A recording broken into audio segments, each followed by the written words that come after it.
welcome back. This is Victoria Woelders. I am continuing to share this empathy tale.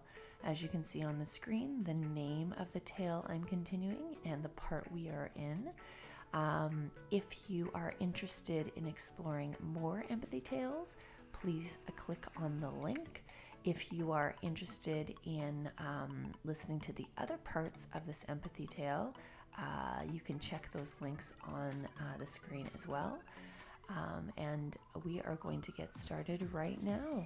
So welcome to another empathy tale, creating compassion one story at a time. I hope you are comfortable. And now I'll begin.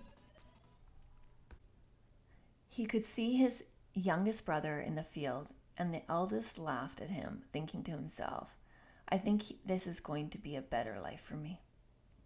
The eldest showed up at the market.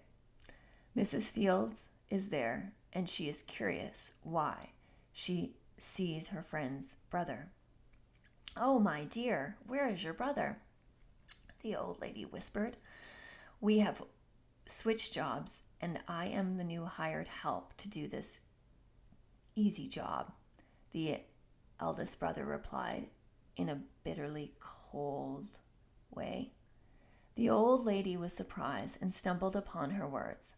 I think that I have some fruits and vegetables for you. Here you go. The man grabbed the bags and quickly went on his way because he knew if he got his duties done at the marketplace, he could find a bed and sleep. It's all about getting these tasks done, he snorted to himself. He moved swiftly to the butcher and saw Mr. McTavish behind the counter. Hello, I would like some of that meat, as he pointed to some slabs of red meat in the corner of Mr. McTavish's wagon. Mr. McTavish greeted the young man and began to walk with him as if he knew him. Of course, the butcher had made the mistake of switching the brothers. So the eldest just stood there, thinking to himself, why does my brother put himself through the pain of listening to this man? The eldest brother left Mr.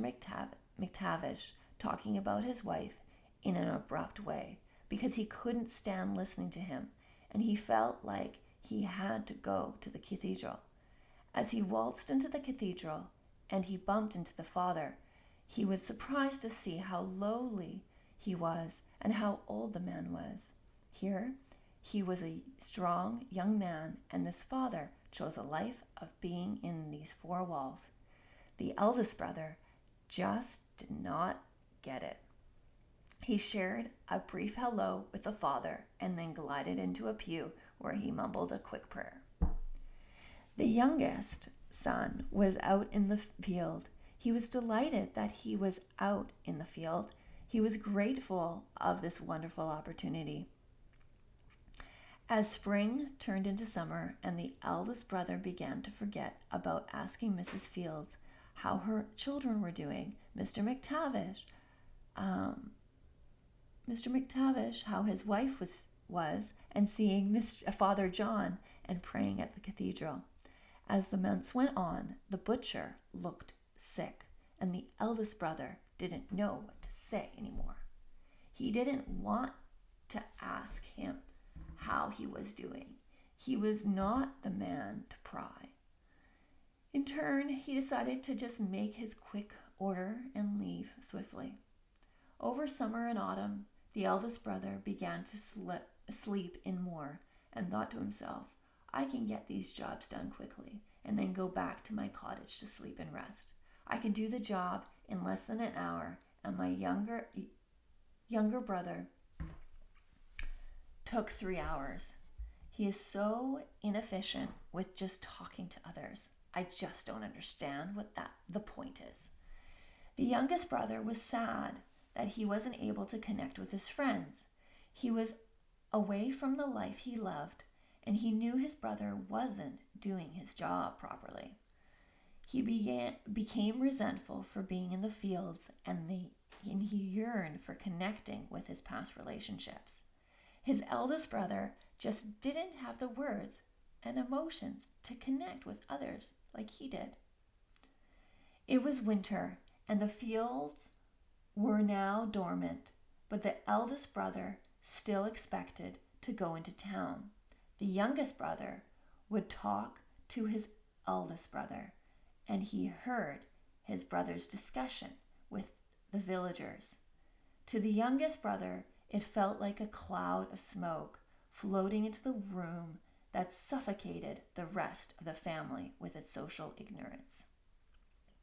The eldest brother started to forget the details of his younger brother's job and began to not care about the cart and the villagers. He chose to not see any other villagers and go into the village and then come out of the village. There was darkness in his heart, and he became disgruntled with the long walk to the village.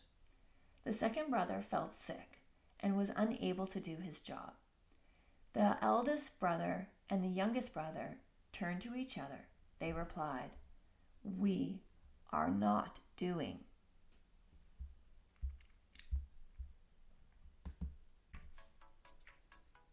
If you're absolutely loving this story, click on the screen now to listen to the next part. Or you can come visit me at my website at mykidslocker.com, and you can click on that link on the screen as well. Or if you're interested in listening to a different story, I have also added another link for you to enjoy and relax and listen to another empathy tale. Thanks. I'll see you soon.